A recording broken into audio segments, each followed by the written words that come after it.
Hello again, RC car and boat fans.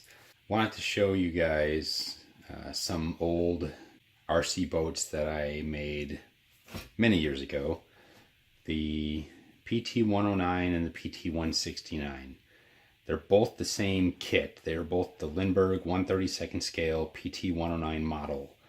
And I took and basically customized both of them to make the PT-109 look more like it did before it was sunk in the early part of the war.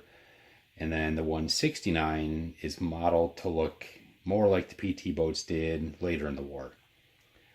Again, both the same exact kit, just lots of customization. The model to the back is the PT-109. The model to the front is the PT-169. First, just wanted to show you the side-by-side between the two. And next I'll show you what the insides look like. So here we're looking down into the PT-169.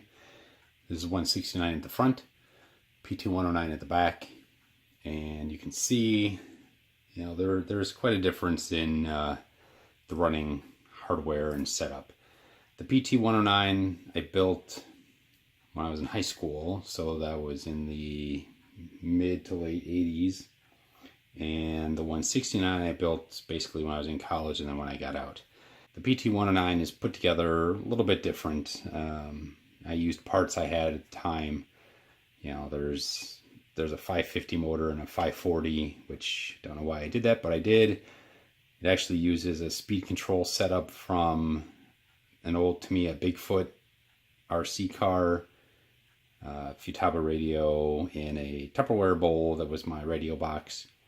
Whereas the 169 in the front, I actually bought at the time. Lindberg made a running kit. It included two 540 motors, all the running hardware you needed, special speed controller. When you see the running videos, you'll be able to see the difference in how they run.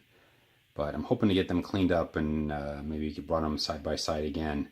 Last time they both ran together was probably around 1995, 1996. So it's been a while. But we're going to get them cleaned up. The kids have been asking for them, so we'll get these back on the water hopefully soon.